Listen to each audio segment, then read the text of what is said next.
चलिए आज की क्लास शुरू करते हैं। माइक काम कर रहा है। न्यूक्लियाई चैप्टर के साथ।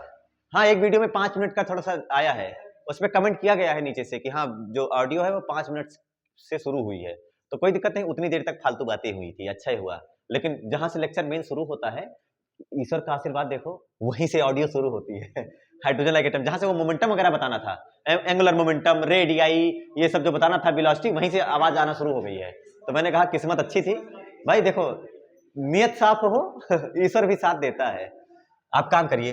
चलो, आज का टॉपिक है आपका न्यूक्लियाई का थर्ड लेक्चर है मास एनर्जी, द्रव्यमान ऊर्जा के नाम से जाना जाता है। बहुत जरूरी चीज है ये, मास एनर्जी को लेकर के, ठीक है। द्रव्यमान ऊर्जा किसे कहते हैं? अब इसके पहले की कहानी सुनते हैं, जो आइंस्टीन 1905 में आकर के बता के गए, उससे पहले की कहानी हम लोग सुनते हैं। पहले क्या माना जाता था? द्रव्यमान है और साथ में क्या चीज है? ऊर्जा। ये दोनों अलग अलग चीज मानी जाती थी। मास को यानी द्रव्यमान को जो माना जाता था, ये वो चीज है, मास यानी द्रव्यमान। मैटर और मास को अलग अलग चीजें भी बताऊंगा मैं क्या चीजें हैं। मास को यह माना जाता था कि भाई यही वो सब्सटेंस, यही वो प्रॉपर्टी है, यही वो क्वालिटी है जिसकी वजह से हम ग्रेविटेशनल फील्ड में, गुरुत्वीय क्षेत्र में भार का भार महसूस कर पाते हैं। इसको क्या, ये क्या चीज है? मास क्या चीज है? यही वो, ये प्रॉपर्टी, ये ऐसी प्रॉपर्टी है, ऐसी क्वालिटी है या कैरेक्टरिस्टिक्स है जिसकी हेल्प से हम क्या महसूस करते हैं? वी फील, हमें क्या महसूस होता है? वी फील वेट, हमें भार महसूस होता है इन ग्रेविटेशनल फील्ड, गुरुत्वीय क्षेत्र में आप क्या महसूस कर पाते हैं? भार महसूस कर पाते हैं। इसका जिम्मेदार कौन है? मास। ये पहले बताया गया। एक और चीज बात करी गई, और दूसरा क्या लिखा हुआ है? एनर्जी। अब सवाल है एनर्जी क्या होता है, तो क्लास 11th में आपको पढ़ाया जाता है वर्क एनर्जी थ्योरम, है कि नहीं है? वर्क एनर्जी थ्योरम क्या बताती है भाई? कि जितना आप वर्क डन करते हैं वो उसकी काइनेटिक एनर्जी में चेंज के इक्वल होता है कि नहीं है? यानी अगर किसी की काइनेटिक एनर्जी बदल रही है तो ये कहते हैं कि हाँ उसने काम किया होगा। ऐसा है कि नहीं है? अगर काइनेटिक एनर्जी बदली जा रही है तो काम हुआ होगा उसके ऊपर कि नहीं हुआ होगा। अभी पंखा रुका हुआ है तो इस पर कोई काम किया जा रहा है, नहीं किया जा रहा है। काइनेटिक एनर्जी कितनी है? 0। लेकिन अगर मैं इसको घुमा दूं तो काइनेटिक एनर्जी बदल जाएगी, तो उतना ही तो काम किया होगा। Change in kinetic energy equal to work done. गतिज ऊर्जा में जो परिवर्तन करते हो वो किए गए कार्य के बराबर होती है। तो एनर्जी क्या चीज है? एनर्जी वो प्रॉपर्टी है जिसकी वजह से किसी ऑब्जेक्ट में काम करने की क्षमता होती है। The capacity of doing work is called energy. उसको मास से कोई लेने देना नहीं है। ऐसा कहा गया कि ऊर्जा क्या चीज है? ऊर्जा क्या है? कैपेसिटी ऑफ डूइंग वर्क, काम करने की क्षमता। किसी ऑब्जेक्ट के पास अगर एनर्जी है तो हम ये कहते हैं कि उसके पास काम करने की क्षमता है। कैपेसिटी ऑफ डूइंग वर्क, काम करने की क्षमता है ना? ये दोनों बातें पता चली, और दोनों बातें एकदम अलग अलग हैं, कोई किसी से रिलेट नहीं करता। मास, द्रव्यमान वो है जिसकी वजह से गुरुत्वीय क्षेत्र में भार महसूस होता है। एनर्जी वो है जिसकी वजह से हम लोग ये कह सकते हैं कि काम करने की क्षमता है। बाइक में फ्यूल है मतलब एनर्जी है। बाइक में फ्यूल है मतलब क्या है? एनर्जी है। और वही एनर्जी है जिसकी वजह से आप बाइक चला पाते हैं, नहीं तो काम ही नहीं कर पाएगी, आगे बढ़ ही नहीं पाएगी। सीधी सी बात है। तो ये दोनों चीजें हो गया। और बताया भी जाता था कि भाई मास है जो, वो अपने आप में कंजर्व रहता है, कि बदलता रहता है। आप लोगों ने रिएक्शन वगैरह पढ़ते हैं कि क्यों जो रिएक्शन लिखते हो उसको बैलेंस क्यों करते हो? क्योंकि कंजर्वेशन ऑफ मास, द्रव्यमान संरक्षण का नियम लगाते हो नहीं लगाते हो? इसे पढ़ा, स्थिर अनुपात का नियम, ये सब पढ़ाया जाता होगा तुम लोगों को क्लास 11 में, सब बताया जाता है भाई केमिस्ट्री में। तो मास क्या रहता है? मास कंजर्व रहता है, संरक्षित रहता है, ये बताया जाता था। अलग, ये अलग चीज है, मास अलग, कंजर्व रहता है। और ऐसे ही एज वेल एज एनर्जी भी क्या रहती है? कंजर्व रहती है, यानी ये भी संरक्षित रहती है। यानी मास अलग कंजर्व है और एनर्जी अलग कंजर्व है। अब ये सब बातें अलग अलग हैं, सब इंडिपेंडेंट हैं। यानी यहां से जो ओवरऑल समरी निकल के आ रही है, मास और एनर्जी, मास हो या फिर क्या हो, एनर्जी हो, ये इंडिपेंडेंट हैं एक दूसरे से। किसी को, क्या लिख रहा हूं मैं, किसी को इंडिपेंडेंट हैं, स्वतंत्र हैं, एक दूसरे से कोई वास्ता नहीं है। लेकिन 1905 में आइंस्टीन आते हैं और वो कहते हैं Does the inertia of any object is, एक रिसर्च पेपर है उनका नाम है Does the inertia of any object is related with its energy। किसी का जो जड़त्व है, जड़त्व मतलब इनर्शिया, इनर्शिया किसका मेजरमेंट होता है? मास का। तो उसका मास का एनर्जी से कोई रिलेशन है या नहीं है, इसके लिए वो एक रिलेशन देते हैं और कहते हैं कि हाँ मास का एनर्जी में रिलेशन है। यानी मास और एनर्जी आपस में संबंध रखते हैं। ये जो अलग अलग आप लिखे हो वो स्वतंत्र हैं, ये बात सही, नहीं है। आइंस्टीन इस बात को नकारते हुए कहते हैं कि भाई मास और एनर्जी इंडिपेंडेंट नहीं है, स्वतंत्र नहीं है एक दूसरे से, बल्कि उनके बीच में एक संबंध है, और उस संबंध की स्थापना उन्होंने की 1905 में, 105 में, और उन्होंने बताया कि जो मास और एनर्जी में रिलेशन है वो इक्वल टू होता है E इक्वल टू mc²। ये फार्मूला, इतना इंपॉर्टेंट फार्मूला उन्होंने दिया, E इक्वल टू mc²। और mc² एक अभी हसल 2.0 3.0 में एक विनर भी था, है ना, mc²। तुम लोग सुने नहीं, ले ले रोम रोम वाला जो गाना गाया था, वही तो है ये mc²। एनर्जी का फार्मूला है, एनर्जी भरपूर है उसके अंदर, इसीलिए वो जीता भी, क्योंकि उसने किसका मदद लिया था, उसके ऊपर आइंस्टीन का आशीर्वाद। E for Einstein, E for energy, ठीक है। तो एनर्जी का फार्मूला क्या है, mc²। ये बताता है कि अगर कुछ मास है तो उसके पास एनर्जी भी होगी, और ये तरीका होता है E इक्वल टू mc², जहां पर आपको सब कुछ पता है। E क्या है, E है आपकी एनर्जी, ठीक है, बहुत अच्छा। M क्या है, M है मास, और C जानते हो सब लोग बचपन से, speed of light in air और वैक्यूम 3 × 10⁸ मीटर पर सेकेंड होता है, ये हमको पता है, सब सारी चीजें पता है। एनर्जी का यूनिट जो भी आएगा वो आएगा आपका जूल में। ये हो गया मास एनर्जी रिलेशन। और उन्होंने बताया कि ऊर्जा और द्रव्यमान एक दूसरे से जुड़े हुए हैं, अलग अलग नहीं है। द्रव्यमान को ऊर्जा में, ऊर्जा को द्रव्यमान में, हम लोग द्रव्यमान ऊर्जा को ऊर्जा के विभिन्न रूपों में रूपांतरित कर सकते हैं। द्रव्यमान ऊर्जा को, एक चीज अच्छे से सुनना, क्या चीज, मास एनर्जी को। ये मास एनर्जी का मतलब क्या हुआ, द्रव्यमान को, द्रव्यमान ऊर्जा, मास ही एनर्जी है, ये बताता है मास एनर्जी। इसको अलग अलग मत करना, ये जो अलग अलग तोड़ के पढ़ाया गया ना, ये पुरानी कहावतें हैं, पुरानी बातें हैं, बहुत पहले की, उन सबको इग्नोर करो। नाम क्या लिखा है, मास एनर्जी, इसलिए मैं ये हटा रहा हूं और सीधे सीधे लिखता हूं केवल मास एनर्जी। अब इसको समझो तो इसका नाम है द्रव्यमान ऊर्जा। द्रव्यमान की ऊर्जा नहीं है, इसका नाम ही है द्रव्यमान ऊर्जा। द्रव्यमान के बदले ऊर्जा का नाम होता है मास एनर्जी, समझ में ना। मास को गायब करो, जो एनर्जी मिलेगी उसका नाम होगा मास एनर्जी। एक ये मार्कर, क्या मैं इसको खत्म कर सकता हूं, मास can neither be created nor be destroyed, मैं इसको खत्म कर सकता हूं। अगर मैं इसको खत्म कर दूंगा ना, तो इसके बदले जो एनर्जी मिलेगी उसका नाम होगा मास एनर्जी। ये बात समझ आई ना। डेफिनेशन किसी को समझ नहीं आती, किसी को कॉन्सेप्ट फील पता नहीं होता, सब लोग सोचते हैं मास एनर्जी, मास को एनर्जी में, एनर्जी को मास में, ऐसा पढ़ते नहीं। मास एनर्जी वाली चीज है असली से, समझे ध्यान से, और समझ लो तो बहुत अच्छी बात है। मास एनर्जी एक ऐसा, मतलब समझो टर्म है जो ये बताता है कि मास की जगह पर आप हटा दीजिए मास, तो अगर उतना मास हट गया ना तो एनर्जी इतनी दे करके जाएगा। ये समझने वाली बात है, ठीक है। ये हो गया द्रव्यमान ऊर्जा को हम ऊर्जा के विभिन्न रूपों में परिवर्तित कर सकते हैं।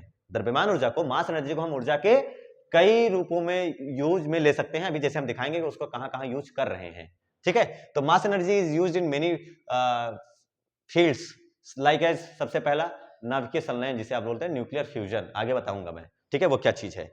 तो आइए इसमें सबसे पहला पॉइंट जो हम आपको पढ़ाते हैं, 1 ग्राम में कितनी, अगर मैं केवल 1 ग्राम बर्बाद करूं, कितना, केवल 1 ग्राम मास हटा दो, पूरी पृथ्वी से 1 ग्राम मास हटा देते हैं तो कितनी एनर्जी मिलेगी, तो है ना। अब 1 ग्राम मास गायब किया जा रहा है, 1 ग्राम मास के इक्विवेलेंट कितनी एनर्जी है ये सुनना है ना। एनर्जी, एनर्जी किसके इक्विवेलेंट, एनर्जी किसके समतुल्य, इक्विवेलेंट टू 1 ग्राम मास। 1 ग्राम द्रव्यमान के समतुल्य कितनी ऊर्जा होती है, कोई दिक्कत नहीं है, यहां पर क्या रख लो, m बराबर 1 ग्राम। C की वैल्यू तुम्हें पता है, सीधे आंसर आ जाएगा कि नहीं आ जाएगा, आसान है, न्यूमेरिकल भी लग जाएगा। 1 ग्राम उसके मास के समतुल्य ऊर्जा कितनी आएगी sir, E equal to mc²। तो m कितना दिया है आपको, 1 ग्राम। 1 ग्राम का मतलब 1 × 10⁻³ किलोग्राम, सही है, हाँ, केजी में लिखोगे भाई, इंटू C², 9 × 10⁻16। ये समझ में आया होगा, तो इतने भी तो कमजोर थोड़ी हो आप लोग। तो कितना आ जाएगा बेटा आपके पास, E इक्वल टू 9 × 10⁻13 जूल। सोचिए कितनी ज्यादा एनर्जी मिली, केवल आपने 1 ग्राम क्या कर दिया, हटा दिया, पृथ्वी से 1 ग्राम का लोप कर दिया, तो अपने बदले कितनी एनर्जी देकर के जा रहा है, 9 × 10⁻13 जूल। इतनी ज्यादा एनर्जी देकर के जा रहा है कि, और ये क्या है, 1 ग्राम के जगह पर इतनी एनर्जी है। इस चीज को समझो, 1 ग्राम की जगह पर कितनी एनर्जी है, 9 × 10⁻13 जूल। अगर 1 ग्राम है तो आप समझ जाइए कि उसके पास इतनी एनर्जी है, आप जहां भी उसको गायब करेंगे ना इतनी एनर्जी छोड़ के जाएगा अपने पीछे, और इसी का यूज हो रहा है, आगे चल करके देखते हैं। ये हो गया इसके रिलेशन। अब अगर मैं आपको समझाऊं कि ये कितनी ज्यादा है, अगर आप ये समझना चाहते हैं कि कितनी ज्यादा है, तो इसके लिए बताया जाता है कोयला जलाया जाता है 1 किलोग्राम कोयला। हम लोग बर्न करते हैं, विबर्न, हम 1 किलोग्राम कोयला में आग लगाते हैं, 1 केजी कोल, 1 किलोग्राम कोयला जलाया जाता है। तो जो एनर्जी मिलती है ना, जो एनर्जी मिलती है हमें, एनर्जी कितनी मिलती है? 3.2 इंटू 10⁻7, इतना जूल एनर्जी मिलती है। 3.2 इंटू 10⁻7 जूल एनर्जी मिलती है किसको जलाने पर? 1 किलोग्राम कोयला जलाने पर इतनी एनर्जी मिलती है। अब आप सोचो, 1 किलोग्राम कोयला गायब किया या जलाया? 1 किलोग्राम कोयला बर्न किया, जलाया, आग लगाई उसमें, तो इतनी एनर्जी मिली। और मैंने ये क्या किया है, 1 ग्राम, केवल 1 ग्राम को मैंने गायब किया है। उस 1 ग्राम अपने पीछे कितनी एनर्जी छोड़ गया? 9 इंटू 10⁻13। सोचो, अगर मुझे इतनी ही एनर्जी बनानी हो तो हम कितना कोयला जलाएं ताकि इतनी एनर्जी जला सकें? तो देखो ध्यान से कैसे लिखा जाता है, जूल पर केजी। ये क्या चीज है? जूल पर केजी ना, 1 किलोग्राम के पीछे एनर्जी। और ये क्या है? ये क्या चीज है? एनर्जी। तो अगर मैं एनर्जी को जो इक्विवेलेंट टू 1 ग्राम आई है divided by E 1 KG equivalent वाला, अगर मैं ऐसा कुछ करूं तो ध्यान से देखो ऊपर कितनी है, 9 गुणे 10 घाते कितना? 13 डिवाइडेड बाई 3.2 इंटू 10⁻7। ऊपर के यूनिट क्या है? जूल। नीचे का यूनिट क्या है? जूल या जूल पर केजी? नीचे वाले यूनिट क्या है? जूल पर केजी है। तो अगर मैंने इसको देखा है ना, ये बर्न वाली है, ये गायब वाली है, इक्विवेलेंट वाली। ये इक्विवेलेंट वाली है, समतुल्य ऊर्जा, इसीलिए नाम लिखा गया है मास एनर्जी, मास की एनर्जी। ठीक है, जलाने पर और गायब करने में डिफरेंस होता है। तो ये देखो 1 ग्राम इतना, और 1 केजी कोयला जलाने पर इतनी एनर्जी मिली जूल पर केजी में, तभी तो पर लिखा जा रहा है ना। अब सोचो, जूल से जूल कटेगा, किलोग्राम कहां चला जाएगा? ऊपर। और अगर इसको सॉल्व करा जाता है बेटा, तो ये लगभग आता है 2.8, इज को आता है लगभग 2.8 इंटू 10⁻6 केजी, इतना ही आएगा। चेक करो, देखो 7×13, अरे कितना आ रहा है? 7×13, सही तो लिखा है ना? 10 पर, मतलब समझो 28 लाख किलोग्राम कोयला जलाओगे, 28 लाख किलोग्राम कोयला जलाओगे ना, तब इतनी एनर्जी मिलेगी। आप सोचो, हम लोग कितना बढ़िया से समझ रहे हैं इस चीज को कि जलाने में और गायब करने में क्या एनर्जी में डिफरेंस है या नहीं है। देखो, जलाने में इतनी एनर्जी, जलाने में इतनी एनर्जी, और गायब करने में इतनी। और अगर इतनी ही एनर्जी मुझे चाहिए तो मुझे कितना जलाना पड़ेगा? 28 लाख किलोग्राम कोयला जलाना पड़ेगा। इतने में अगर 70 किलोमीटर पर आवर के रफ्तार से अगर कोई ट्रेन चलाई जाए ना लगातार बिना रुके, तो 10 सालों तक चलेगी। 10 सालों तक 70 किलोमीटर पर आवर की रफ्तार से ट्रेन चलती रहेगी, अगर आपने केवल कितना 28 लाख किलो कोयला जला दिया। अब भाई थोड़ा मोड़ा कोयला थोड़ी, बहुत ज्यादा, 28 लाख किलो कोयला कम होता है, बहुत ज्यादा है। लेकिन अगर उसकी जगह पर केवल 1 ग्राम गायब कर दिया तो भी उतना ही चलेगी। ये है मास एनर्जी में रिलेशन, जो कि यहां से समझ में आता है। बहुत ही पेचीदा सा लेकिन बहुत ही इंटरेस्टिंग सी बात हमें समझ में आती है। ये चीज है, समझ में आया? पहला पॉइंट समझ में आया? पहला पॉइंट क्या है? एनर्जी इक्विवेलेंट टू 1 ग्राम मास कितनी होती है? 9 गुणे 10⁻13 जूल। जलाने में और गायब करने में डिफरेंस है। ये मत सोच लेना कि अच्छा 1 ग्राम कोयला में इतनी एनर्जी मिलती है, लो 1 ग्राम कोयला में आग लगा दें और इतनी मिल जाएगी। वो आग लगाने की बात ये है, 1 किलो कोयला फूंको इतनी एनर्जी पाओगे, डिफरेंस होता है। ठीक है, चलिए दूसरा पॉइंट इसमें देखते हैं हम लोग कि अगर भाई तुम्हारे पास डेल्टा एम, ये मिटा दें, ये पूरा मिटा दें बेटा, ये पॉइंट सब एकदम कैप्चर हो चुका है दिमाग में। ये एकदम समझ में आने वाली चीजें हैं, और एकदम समझ रहे हो ना कि जरूरत की भी चीजें हैं जो कि आपको बताती हैं हर एक बातें। मास एनर्जी, कितना शानदार सा टॉपिक। सबसे पहला मैं लिख देता हूं फिलहाल, क्या लिखा था? एनर्जी इक्विवेलेंट टू 1 ग्राम मास। 1 ग्राम मास गायब कर कितना आएगा? 9 गुणे 10⁻13 जूल। ये हो गया 1 ग्राम मास के। सेकंड, अब बात आती है इसको लेकर के, इसको और थोड़ा क्रिस्टलफाई करने के, है ना, कि कैसे इसको और क्रिस्टलाइज करें और अच्छे से कैसे समझें। तो दूसरी बात ये बताई जाती है कि अगर मान लो कहीं से डेल्टा एम मास गायब हो रहा है, कहीं से भी, समझ रहे हो, या फिर कहीं से भी कोई एनर्जी मिल रही है किसी चीज को, किसी मास को एनर्जी मिल रही है, किसी भी मास को एनर्जी मिल रही है, तो वो कुछ ना कुछ एनर्जी मिलेगी तो उसके अंदर काम करने की क्षमता आएगी। इसको एनर्जी दे दोगे तो काम करने की क्षमता आ जाएगी, है नहीं, कुछ ना कुछ स्पीड में चेंज आएगा। तो अगर मान लो कोई चीज है जो कि बहुत तेज रफ्तार से चल रहा है, किसी का मास है डेल्टा एम आपने गायब किया, समझ में है ना, ये तो हो गया 1 ग्राम के इक्विवेलेंट एनर्जी। डेल्टा एम के इक्विवेलेंट एनर्जी अगर मुझे लिखना होगा तो मैं उसको लिखूंगा डेल्टा ई अपॉन, या फिर E equal to delta m into c square. ये दूसरा फार्मूला है, वही जो E equal to m c square है, वही है ई इक्वल टू क्या चीज, डेल्टा एम सी स्क्वायर। अगर किसी को एनर्जी दी जाएगी तो उसके मास में कुछ ना कुछ चेंज आएगा। यानी अगर ध्यान से देखो, if energy is given to any object, सुनिएगा ध्यान से, इफ एनर्जी, उसके पास अभी कुछ एनर्जी है कि नहीं है, उसके पास कुछ एनर्जी अभी नहीं है ना, लेकिन अगर एनर्जी दी जाए, if energy is given to mass, अगर किसी मास को एनर्जी दी जाए तो उसके अंदर काम करने की क्षमता आ जाती है। और अगर एनर्जी दी जाती है ना, तो क्या चीज है, एनर्जी किसकी वजह से आ जाती है, मास की वजह से भी कहते हैं मास एनर्जी। तो अगर किसी को एनर्जी दी जाती है तो यह कहा जाता है, कहा नहीं जाता, ऐसा देखा गया है कि उसके मास में कुछ ना कुछ चेंज आ जाता है, वृद्धि हो जाती है, बढ़ जाता है मास। अगर उसको एनर्जी दे दी गई तो उसका मास बढ़ जाता है। अभी हम खूब धीरे धीरे चले ना, मतलब अभी हम नॉर्मली है तो हमारा मास जो भी है वो है, ठीक है, लेकिन अगर हम बहुत तेज दौड़ने लग जाएं लाइट की स्पीड से तो हमारा मास बढ़ा हुआ महसूस होगा, बढ़ जाता है हमारा मास, ये है। तो if energy is given to mass, it's, है ना, क्या होगा, इट गिवन टू ऑब्जेक्ट, लिख देता हूं मैं, किसी पदार्थ को आपने, किसी वस्तु को, है ना, एनर्जी दी, इट्स मास, इसका मास क्या होता है, चेंज हो जाता है, इंक्रीज हो जाता है, अगर एनर्जी दे दिया आपने।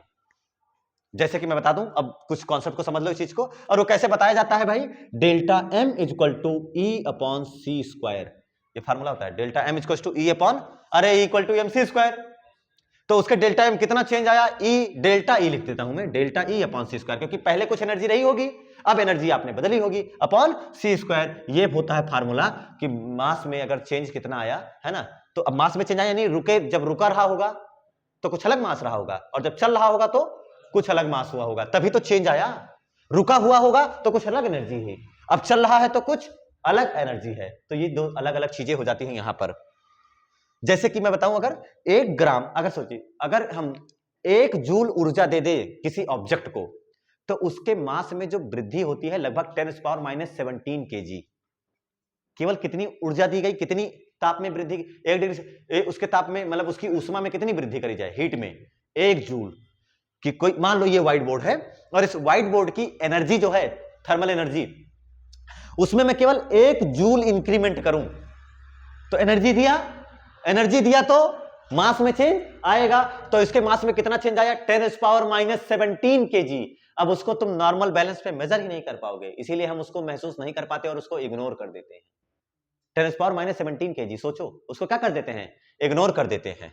ऐसे ही जब आप किसी स्प्रिंग को दबा के रख देते हैं, स्प्रिंग कोई लो और उसको दबा के रख दो, है ना, कॉन्ट्रैक्ट कर दो, सिकोड़ के रख दो, तो भी उसके अंदर, अब क्योंकि आपने काम किया उसके ऊपर, पहले तो कुछ काम नहीं था, नॉर्मली नेचुरल लेंथ पे थी, लेकिन जब आपने उसको दबाया तो आपने उसके पीछे काम किया तो उसके अंदर एनर्जी स्टोर करा कि नहीं करा, अब भी उसका मास थोड़ा बहुत बढ़ जाता है, लेकिन उसको हम मेजर नहीं कर पाते, इसलिए इग्नोर कर देते हैं, हमारे बस का नहीं है, इसलिए क्या कर रहे हैं, जाने दो, ठीक है, बहुत ज्यादा थोड़ी बड़ा होगा, यही कह के छोड़ देते हैं।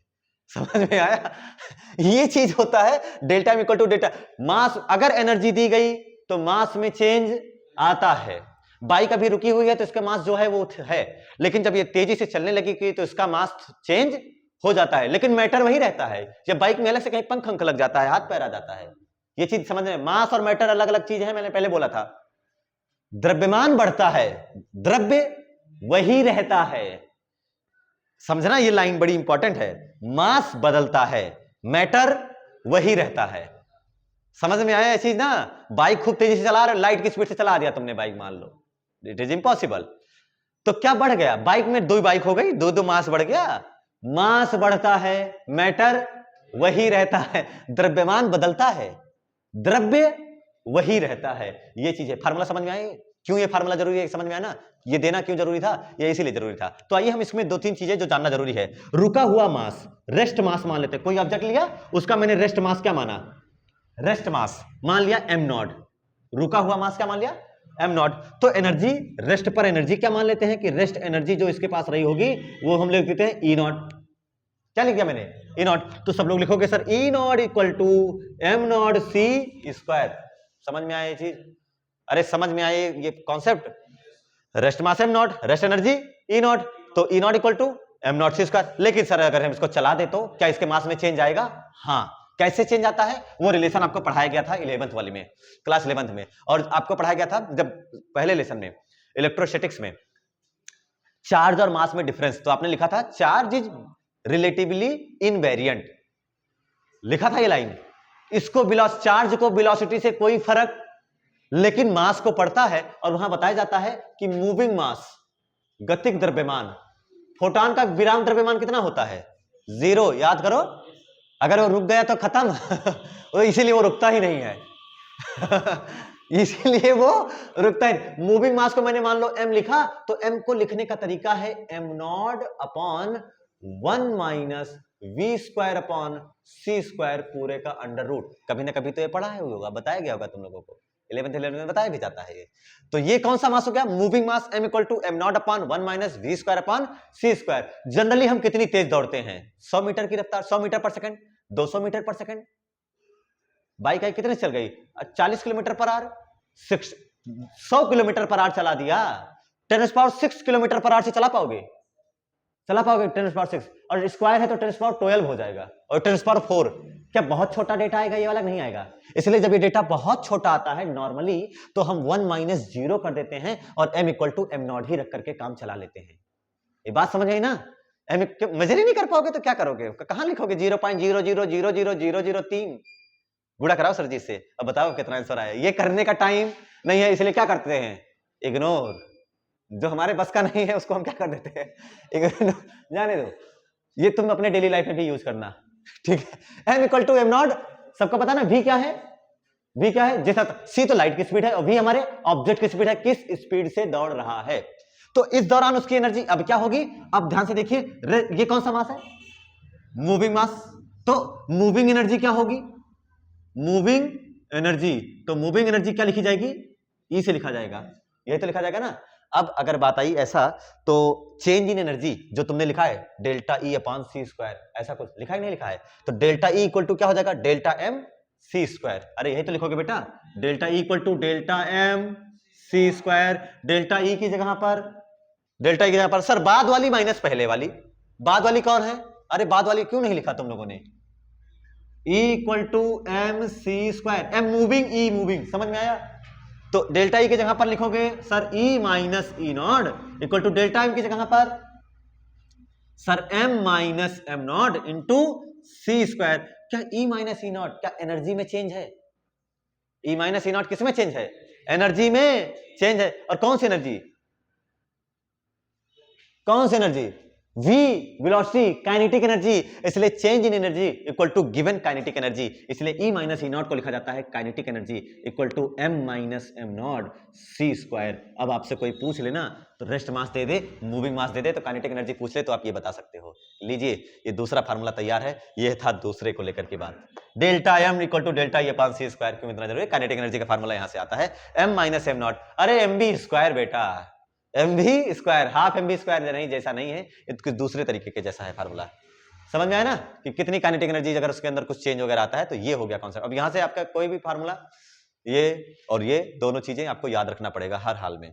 चलो, नॉर्मली लाइट की स्पीड बहुत इतनी ज्यादा है ना, और हम लोगों की रफ्तार इतनी कम है, जिसकी वजह से v बाई सी का रेशियो बहुत छोटा आता है, जिसकी वजह से उसको क्या कर दिया जाता है, इग्नोर, और m इक्वल टू क्या लिख दिया जाता है, m नॉट। अगर बहुत तेजी से चल रहा हो 10⁻6 की रफ्तार से, तब तो हम इसकी मदद लेते हैं, और अगर धीमे चल रहा हो तो डायरेक्ट क्या लिख दिया जाता है, m approximate equal to m not. क्या डेली लाइफ में यही हो रहा है, नहीं हो रहा है, m equal approximate equal to m not. समझ में आया ये चीज, क्लियर है। चलो भाई, ये हो गया आपका मास एनर्जी को लेकर के सेकंड पॉइंट, ये उतारो इतना। अच्छा, अरे एक सेकंड, इसमें एक बात और भी बता देता हूं। अब यहां से मुझे पता चला कि सर मास एनर्जी का आपस में रिलेशन तो है, है या नहीं है? मास और एनर्जी का आपस में रिलेशन है, इसलिए मास अकेले कंजर्व रहता है, गलत है। एनर्जी अकेले कंजर्व रहती है, गलत है। बल्कि मास और एनर्जी दोनों मिला करके कंजर्व रहता है, यह सही है। क्या लिखा जाएगा यहां पर? हम लोगों ने क्या बात डिड्यूस करा कि सर अब अकेले मास कंजर्व नहीं है, मास के साथ साथ कौन टहल रहा है? एनर्जी।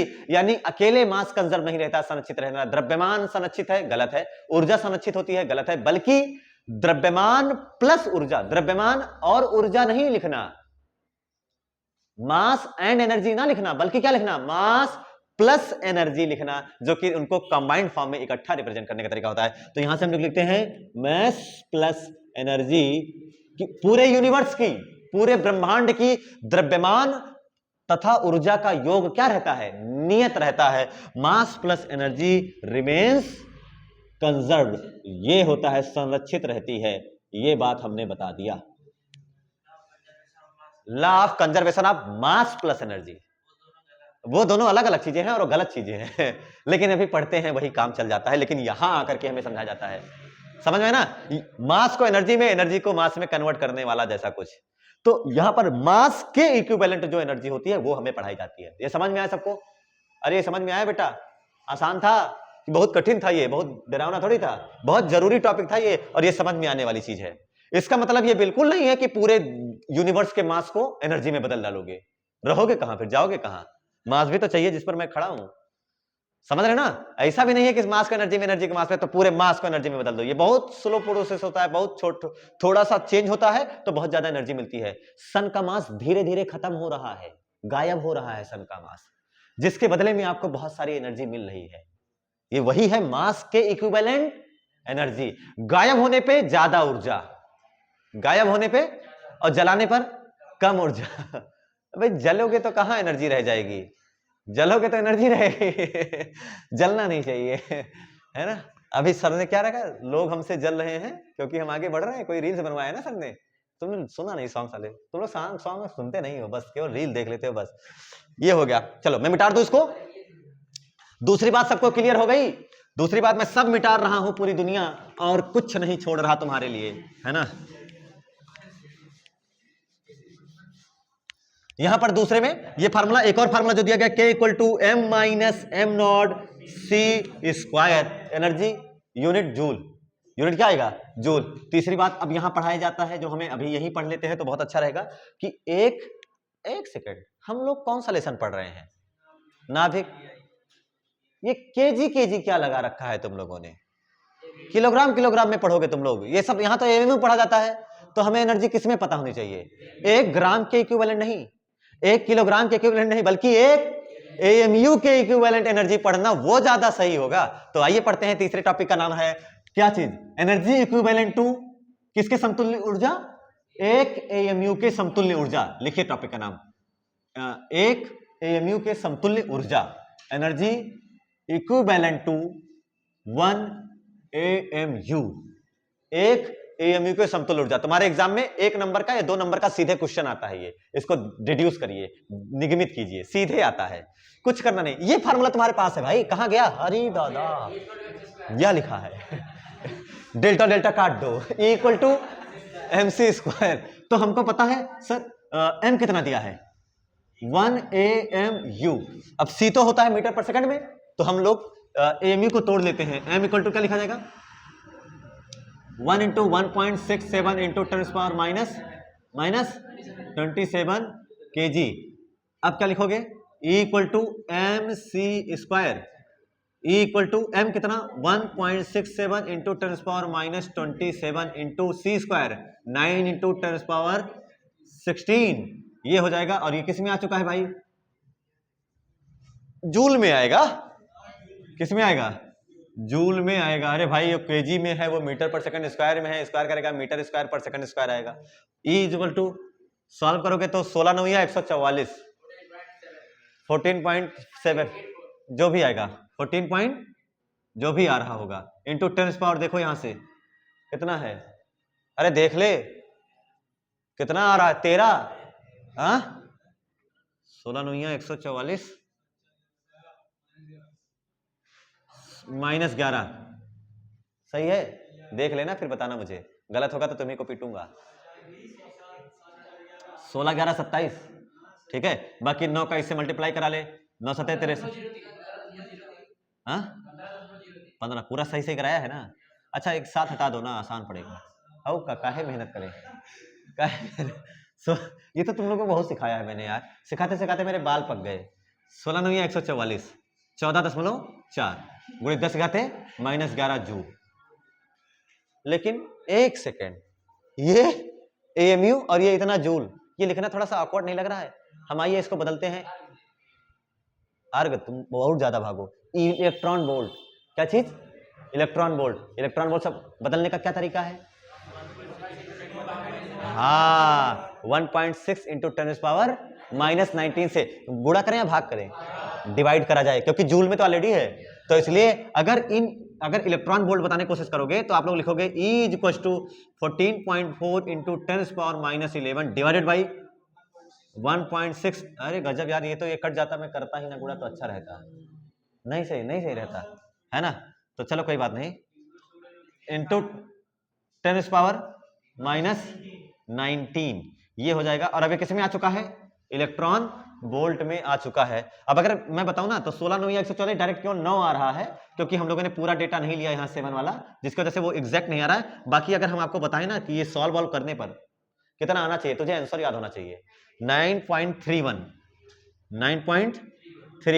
है ना, या तो डायरेक्ट लिख दे तुम, क्या है ना 9.31, ये लगभग उतना ही आएगा। इंटू 10⁻, देखो कितना आ रहा है, कितना? +8 या -8? +8 EV। अगर ध्यान से देखो तो इसमें से 2 बाहर ले आओ तो क्या 931 हो जाएगा?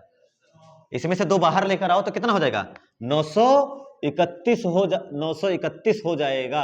और ध्यान से देखो कितना बचेगा? 10⁻6 EV। 10⁻6 को लिखा जाता है मेगा, -6 को लिखा जाता है माइक्रो, और +6 को लिखा जाता है मेगा। तो 10⁻6 EV को लिख दिया मैंने MEV, जो आपको रात के 12 बजे भी याद होना चाहिए। एक AMU के इक्विवेलेंट एनर्जी कितनी होती है? 931 MeV। सीधे MCQ का क्वेश्चन और सीधे डिड्यूस करने का क्वेश्चन कि एक AMU के इक्विवेलेंट एनर्जी कितनी है, उसको डिड्यूस करिए सीधे 931 मिलियन इलेक्ट्रॉन वोल्ट। 10 की घाते 6, कितना है ये? 10। अरे भाई देख, 2 उठाया तो इधर किया और बचा 10⁻6, उसके जहां पर क्या लिख दिया? MEV। सब क्लियर है ये?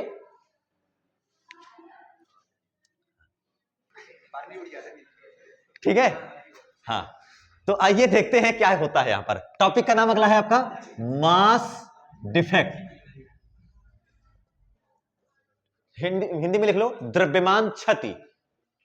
द्रव्यमान क्षति, मास डिफेक्ट। डीके नहीं है, क्या चीज है? डिफेक्ट है, दोष, कमी आ जाना। जैसे आप लोगों ने पढ़ा होगा ना फ्रैंकल, शॉर्टकी, नाम सुना होगा, ये सब 11th में, वो अलग चीजें हैं, ये अलग चीजें हैं। मास डिफेक्ट, द्रव्यमान क्षति, काफी इंपॉर्टेंट टॉपिक यहां से भी है, जो कि समझते हुए चलते हैं हम लोग। द्रव्यमान क्षति क्या चीज है? जैसे आप लोगों ने भी बताया, मैंने आपसे सवाल पूछा कि भाई 1 kg आटा लें, 1 kg पानी लें, दोनों को मिक्स करें, मेजर करें तो टोटल कितना दिखाना चाहिए? 2 kg। ऐसे यहां भी है। टॉपिक का नाम है, चैप्टर का नाम है न्यूक्लियाई, मतलब हमें न्यूक्लियस बनाना है। न्यूक्लियस बनाने के लिए क्या क्या चीजें जरूरत लगती हैं? प्रोटॉन चाहिए और न्यूट्रॉन चाहिए। अलग अलग आजाद कहीं बैठे हैं, उनको तो जोड़ जोड़ के पास में इकट्ठा लेकर के आओ और बांध दो, तो वो क्या बन जाएंगे? न्यूक्लियस। लेकिन एक सवाल है, प्रोटॉन तो प्लस है, पास तो आना नहीं चाहेगा, बहुत एनर्जी बढ़ जाएगी। तो जो एनर्जी बढ़ेगी वही एनर्जी क्या कर दो? निकाल दो उसकी, बस एनर्जी खत्म, तो बैठ जाएगा शांतपूर्वक। ऐसा ही नहीं है? यानी अगर मुझे उन दोनों को साथ साथ रखना है तो मैं क्या कर दूं? भाई मोबाइल के बैटरी डिस्चार्ज कर दो, बस बच्चा नहीं गेम खेलेगा। एनर्जी का सोर्स है, गायब कर दो। सोचो इस चीज को, न्यूक्लियस जब बन रहा होगा तो प्रोटॉन साथ में आ रहे हैं, न्यूट्रॉन प्रोटॉन सब साथ में आ रहे हैं।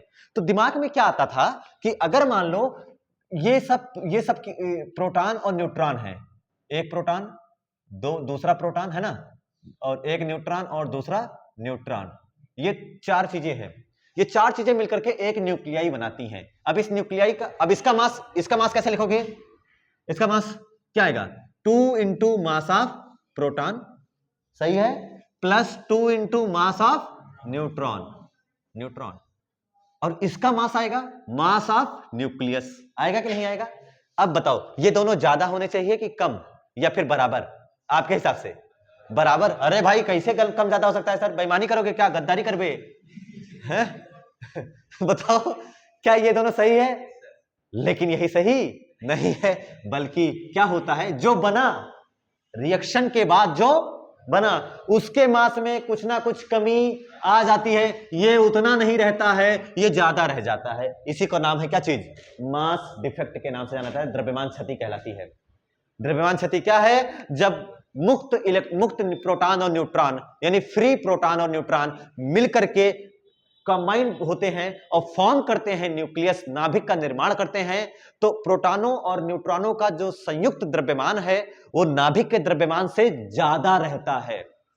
समझ रहे हो ना? इनका जो कंबाइंड मास है वो हमेशा ज्यादा रहता है, जो उन्होंने क्या बनाया है, नाभिक बनाया है, हमेशा उससे ज्यादा रहता है, हमेशा और हमेशा ज्यादा रहता है। इसलिए कहा जाता है, यानी भाई कुछ तो गड़बड़ है दया, उसी का नाम है, गड़बड़ का नाम क्या है? मास डिफेक्ट का, उसी गड़बड़ जो है ना उसी का नाम है यार इस समय ज्यादा रील्स देखने लग गया हूं क्या? मैं नहीं देख नहीं रहा हूं। अरे नहीं यार, ये चैप्टर ही थ्योरेटिकल है तो इसमें मीन्स बोलना पड़ता है ना? नहीं बोलूंगा तो तुम लोगों को समझ में नहीं आएगा कि हाँ भाई गड़बड़ तो है सर जी, यहाँ ज्यादा है भाई। 1 kg + 1 kg 2 kg, इसको कितना आना चाहिए था? 2 kg, बट साला आया 1.9, यानी 100 ग्राम खा लिया किसी ने। वो 100 ग्राम कहाँ गया होगा? एनर्जी के रूप में कम हो गई। पास आ रहे थे, एनर्जी ज्यादा है, एनर्जी निकाल के रख ले, चुपचाप बैठ जाएंगे। समझ रहे हो ना? चुपचाप बैठ जाए। कोई खिलौना है खूब कड़कड़ कर रहा है, निकाल लो बैटरी खत्म हो, डिस्चार्ज, अब बैठ गया, अच्छा ठीक है समझ में आ रहा है पॉइंट? मास डिफेक्ट क्या चीज? और ये मास गायब होगा तो क्या होगा? मास कमी हुई कि नहीं कमी हुई? कमी किसमें? वो एनर्जी कहां खर्चा हो रही है? न्यूक्लियस को बनाने में, काम करने में खर्चा हो रही है। यही चीज कहलाता है मास डिफेक्ट के नाम से जाना जाता है। इसे बोला जाता है द्रव्यमान क्षति। अब डेफिनेशन कोई पूछेगा तो आप क्या बताओगे भाई? जब प्रोटॉन और न्यूट्रॉन, मुक्त प्रोटॉन और मुक्त न्यूट्रॉन मिलकर के परस्पर संयुक्त होकर के नाभिक का निर्माण करते हैं, 1h1 को छोड़ करके। लेकिन 1h1 में कोई न्यूट्रॉन है क्या? 1h1 में कोई न्यूट्रॉन है? हाँ, नहीं तो वह लग जाओ, केवल 1h1 उसको छोड़ करके, क्योंकि उसमें केवल एक प्रोटॉन है और एक इलेक्ट्रॉन है, तो 1h1 को छोड़ करके, एक्सेप्टिंग 1h1, मुक्त प्रोटॉन और मुक्त न्यूट्रॉन को बना करके, मतलब परस्पर साथ में ला करके, कंबाइन करके जब हम न्यूक्लियस फॉर्म करते हैं, नाभिक बनाते हैं, तो इनका जो संयुक्त द्रव्यमान है अलग अलग, उनको जो टोटल द्रव्यमान आएगा अलग अलग, मुक्त प्रोटॉनों और न्यूट्रॉनों का जो टोटल मास है वो हमेशा ज्यादा होता है बने हुए नाभिक के। नाभिक के द्रव्यमान से सदैव ज्यादा होता है, यानी नाभिक का द्रव्यमान कम पड़ जाता है, और ये कमी ही द्रव्यमान क्षति के नाम से जानी जाती है। यानी अगर मैं आपके सामने देखो लिखता हूं, जैसे मानो कि क्या लिख दूं, इधर इधर देख, ये कोई एक्स है ना, और जेड है, ये ए है, ये बना, इसमें कितने प्रोटॉन है बेटा? ये बना होगा ना, इसमें कितने प्रोटॉन है? जेड प्रोटॉन है।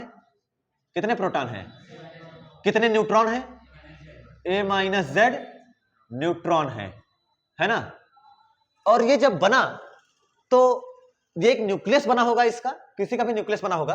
तो असल में जब लिखा गया कि मास डिफेक्ट बताते कैसे हैं, तो पहले तो वो समझिए, वो रिलेशन, वो इक्वेशन जो हमें समझ में आनी चाहिए। सर हमारे हिसाब से मास ऑफ प्रोटॉन, क्या चीज? Mass of proton. कितने प्रोटॉन है तुम्हारे पास? Z, तो मैंने लिखा Z into mass of proton, plus कितने न्यूट्रॉन है? A - Z न्यूट्रॉन है, इंटू मास ऑफ न्यूट्रॉन। क्या ये क्या चीज? न्यूट्रॉन। क्या हमारे अभी तक अगर हमें ये ना बताया गया होता तो क्या हम 100% गारंटी के साथ और केवल जान दे देते इस टॉपिक पर कि ये किसके इक्वल आएगा? मास ऑफ न्यूक्लियस के बराबर आता कि ना आता?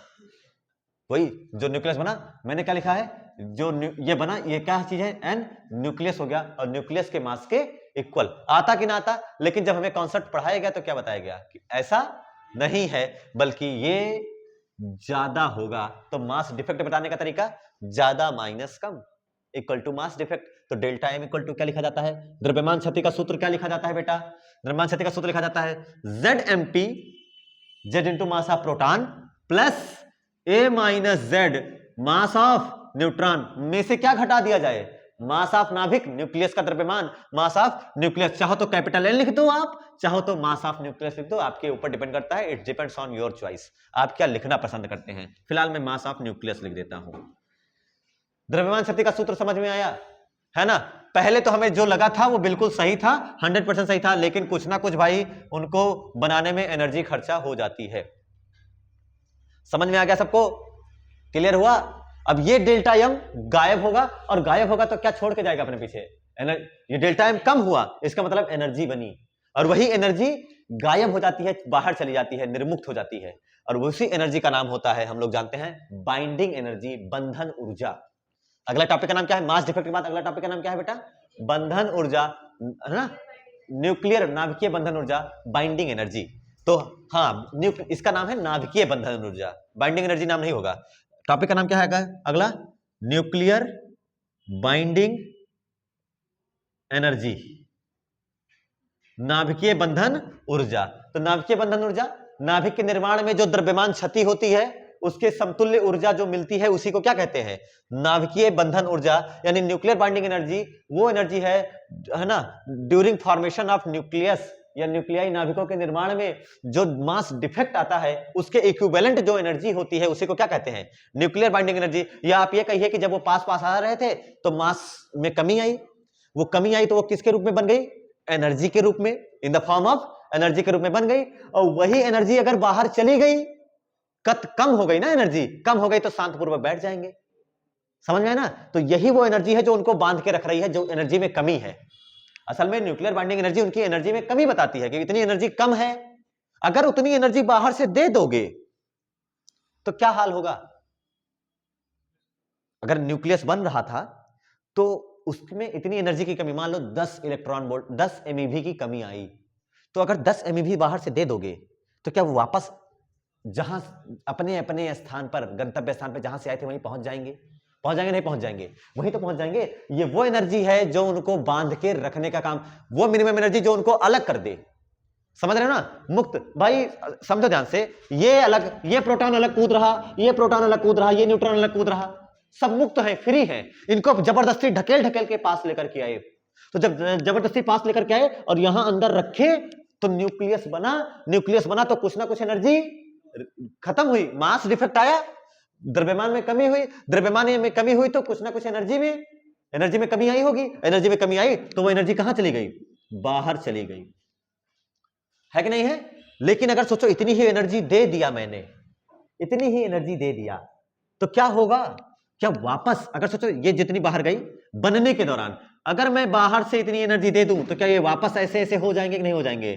तो वो मिनिमम एनर्जी, वो रिक्वायर्ड मिनिमम एनर्जी जो उनको मुक्त अवस्था में लाने के काम आए, है ना, फ्री स्टेट में करने के काम आए, उसे बोलते हैं न्यूक्लियर बाइंडिंग एनर्जी, है ना। जो न्यूक्लियर के फंडामेंटल पार्टिकल्स हैं, न्यूक्लियंस को अलग करने के लिए, न्यूक्लियंस को फ्री करने के लिए जो एनर्जी की जरूरत होती है उसे कहते हैं न्यूक्लियर बाइंडिंग एनर्जी, नाभिकीय बंधन ऊर्जा। एक और सबसे सस्ती definition, energy equivalent to mass defect is called nuclear binding energy. द्रव्यमान क्षति के समतुल्य ऊर्जा को, द्रव्यमान क्षति के समतुल्य ऊर्जा को नाभिकीय बंधन ऊर्जा कहते हैं। यानी मुझे अगर कहा जाएगा तो मैं लिखूंगा E, इसका सिंबल क्या होता है बेटा, सिंबल बता देता हूं मैं आप लोगों को। बाइंडिंग एनर्जी ना, कैसी ऊर्जा है, बाइंडिंग एनर्जी, तो इसकी जो सिंबल होता है, सिंबल होगा EB। सिंबल क्या होगा, EB फॉर बाइंडिंग एनर्जी, तो बाइंडिंग एनर्जी हो जाएगा। और EB लिखने का तरीका क्या होगा, mc² के डेल्टा mc², mc की डेल्टा mc, क्या डेल्टा m के इक्विवेलेंट ही तो है बेटा, तो क्या लिखा जाएगा, डेल्टा mc², ये हो जाएगा तुम्हारा एनर्जी का फार्मूला। बात समझ में ना, ये हो जाएगा तुम्हारा किसका फार्मूला, एनर्जी का फार्मूला। और ये है न्यूक्लियर बाइंडिंग एनर्जी को समझने का कॉन्सेप्ट। ये जो डायग्राम है, सोचो अब किसी जो देर में आया उसको पता नहीं चलेगा कि कहां से आया, कहां से है, कौन लाया, ये क्या चीज है, जादू जंतर मंत्र बना दिया है, बट यही है सब मेन, है कि नहीं है। अलग अलग से देखो, अलग अलग से इकट्ठा करके बनाया न्यूक्लियस, तो मास डिफेक्ट आया, वो किसके रूप में मिल गई, एनर्जी के रूप में, उसी का नाम है न्यूक्लियर बाइंडिंग एनर्जी, है ना। जो निर्मुक्त हो गई ऊर्जा, जो गायब हो गई ऊर्जा, वही है न्यूक्लियर बाइंडिंग एनर्जी। और वही है जो उनको बांध के, वही कमी ही इनको बांध के रखती है। अगर इतनी कमी ना आए, ऊर्जा होगी तो आप रुकेंगे या भागेंगे? भागेंगे भाई। जेब में 100 रुपया है तो केवल तुम रुदौली तक जाओगे, लेकिन अगर 150 हो गया तो तुम सर चले जाए बेल सर ऐसा होगा नहीं होगा? समझ रहे हो बात को? समझ रहे हो? यही वो चीज है जो आपको समझने की जरूरत है, जो कि हमारे है ना बहुत ही कहते हैं बेसिक सा कॉमन सेंस लगा के हम इसको समझ सकते हैं। बहुत रॉकेट साइंस नहीं है ये सारी चीजें। एनर्जी कमी होगी तो चुपचाप बैठ जाओगे, ऐसा है कि नहीं है? एनर्जी में कमी होगी तो, अब इस समय ठंडी है, थर्मल एनर्जी सबकी कम है, सब सिकुड़ सिकुड़ के बैठे रहते हैं अपने अपने घरों में। अभी थर्मल एनर्जी ज्यादा हो तो तुम्हें कूदते हुए दिखेंगे सड़कों पर। फिलहाल पीनी है और पिया भी, वहां एनर्जी का फार्मूला सब लोगों ने पढ़ा था। उसके बाद उनके पास एनर्जी रहती है मिटा दूं ये? अरे मिटा रहे बेटा। चलो अब मुझे इसके ऊपर थोड़ा स्टडी करने की जरूरत है कि ये हम लोग कैसे बताते हैं, ठीक है? हाँ आओ बढ़ाता हूं, इसके अंदर भी थोड़ा 2-3 बातें बता देता हूं। देखिए टॉपिक है इसमें डेल्टा एम को लेकर के बात कैसे करी जाएगी। किसको लेकर के? डेल्टा एम को लेकर के बात कैसे करी जाएगी। अगर केस 1, इफ डेल्टा एम का फार्मूला मैं लिख देता हूं ऊपर हाईलाइट। अच्छा देखो स्क्रीन में ये पूरा मास डिफेक्ट दिख रहा है।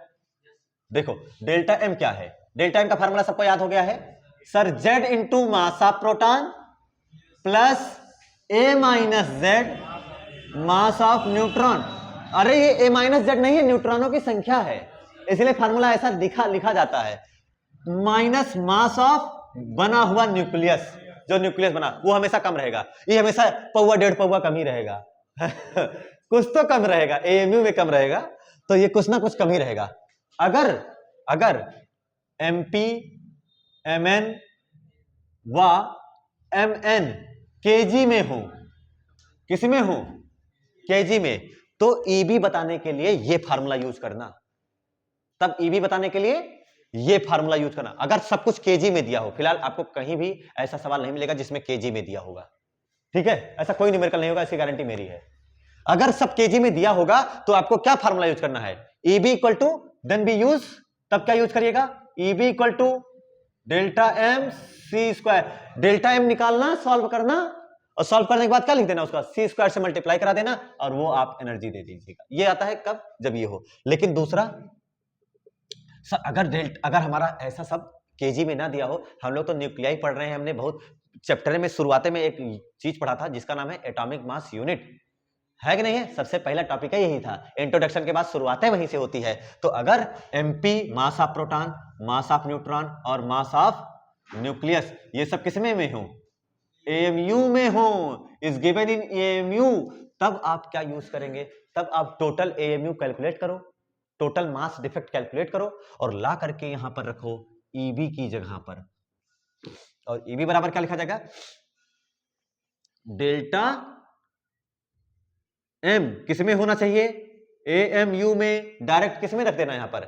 एएमयू में। और सबको पता है एक एएमयू के इक्विवेलेंट एनर्जी कितनी होती है? 931 MeV। तो डेल्टा एम के इक्विवेलेंट हो जाएगी डेल्टा एम इंटू 931 MeV। ये फार्मूला यूज करिएगा, आपको यही यूज करना भी पड़ेगा। आपके सारे सवालों में यही फार्मूला है जो आपकी प्राण बचाएगा, समझ ना? सीधे फार्मूला लगाना है, कोई जरूरत नहीं है उसमें तो बनाना पड़ता है, इसमें बना बनाया मिलता है। बस क्या करो, इधर उधर कलम चलाओ, डेल्टा एम निकाल लो किसमें? एएमयू में, और सीधे आंसर लाके रख दो। बात समझ आ गई ना? सीधे यही यूज करेगा तुम देखना, तुम हर जगह यही यूज करोगे और कहोगे सर ऊपर वाले का जरूरत ही नहीं पड़ती, क्योंकि केजी में देगा ही नहीं। मैंने पहले बताया था, किस लिए एएमयू पढ़ाया, फिर वो फालतू की बातें हैं, ये सच्चाई है, यही काम आएगा।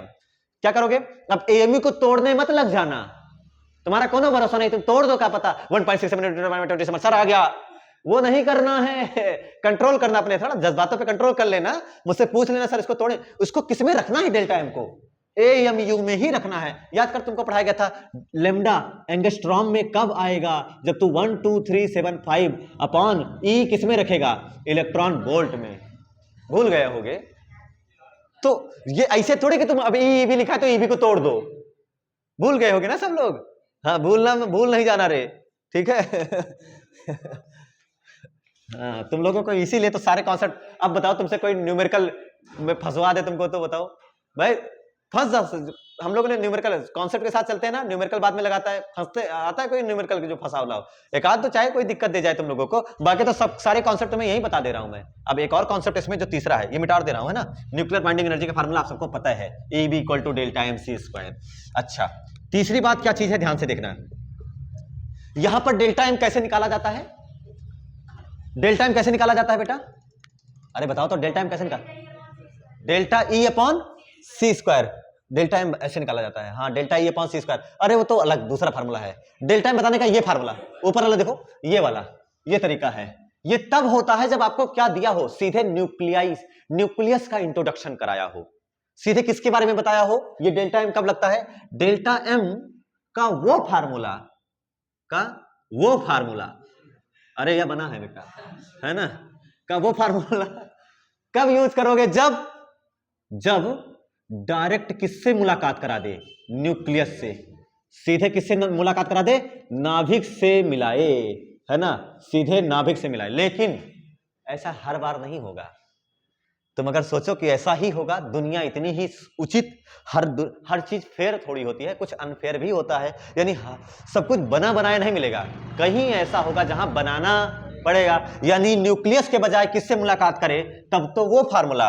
लेकिन डेल्टा M का ये फार्मूला जब अरे अभी आएगा ना, अभी तिर्यक नीचे आएगा, रुक, अभी तीर के नीचे दे रहा हूं मैं। डेल्टा M का ये फार्मूला जब डायरेक्ट किससे, न्यूक्लियस से मुलाकात ना कराए, तो जब एटम से मुलाकात कराए, किससे कराए? एटम से मिलाए, यानी आपको किसका द्रव्यमान दे के बैठा रहे? परमाणु का। किसका द्रव्यमान देके बैठा रहे? परमाणु का। सोचो एटम में कौन कौन शामिल है? इलेक्ट्रॉन बाहर, और अंदर कौन बैठा है? न्यूक्लियस। तो अंदर प्रोटॉन और न्यूट्रॉन भी तो बैठा है ना। और आपको कौन सा क्या चाहिए? केवल प्रोटॉन न्यूट्रॉन वाला ही तो चाहिए कि सब चाहिए? प्रोटॉन और न्यूट्रॉन। अगर एटम का मास दे देगा तो वो हमारे काम का थोड़ी है, उसमें से किसको डिलीट करना पड़ेगा, उसमें से किसका मास। अगर तुमको एटम का मास दे दे, एटम का मास दे दे, और प्रोटॉन न्यूट्रॉन इलेक्ट्रॉन सबका दिया रहे, तो उसमें से किसका डिलीट करोगे तो तुम ये बना पाओगे। न्यूक्लियस का मास कब आएगा? जब पूरे में से, सोचो, ये तो तुमको हो सकता दिया रहे, ये वाला करने के लिए प्रोटॉन को लिखने का तरीका क्या है बेटा? प्रोटॉन को लिखने का तरीका क्या है सर? 1H1। ये है कि नहीं तरीका? प्रोटॉन को लिखने का तरीका क्या है? 1H1। तो अगर मास ऑफ प्रोटॉन, जिसे मास ऑफ H भी लिखा जा सकता है, प्रोटॉन को MP की जगह पर MH भी लिखा मिल सकता है। Remember this very carefully. Mass of proton के बजाय क्या लिखा मिल सकता है? Mass of H। Mass of hydrogen मत समझना, मास ऑफ प्रोटॉन को क्या लिखते हैं? 1H1। तो कंफ्यूज ना हो जाना कि अरे ई का, हम लोग तो प्रोटॉन के बारे में जानते नहीं थे कि हाँ उसको H से भी लिखा मिल सकता है। तो समझने वाली क्या बात है, प्रोटॉन का मास हमें पूरा न्यूक्लियस का मास, एटम का मास जब देगा, आपको क्या ध्यान में रखना है कि इलेक्ट्रॉन का मास हटाना है। हमेशा क्या करोगे? एटम के मास में से जब एटम मिले तो क्या कॉन्सेप्ट, क्या फार्मूला याद रखना है दिमाग के? एटम में से किसका मास घटा दिया जाएगा? इलेक्ट्रॉन नहीं, इलेक्ट्रॉन्स। जितने इलेक्ट्रॉन होंगे सबका घटाओगे कि एक घटा दोगे? 10 इलेक्ट्रॉन है, नियॉन ले लिया, क्या ले लिया? नियॉन में कितने इलेक्ट्रॉन है? 10। अब उसमें से एक इलेक्ट्रॉन का मास घटाओगे क्या?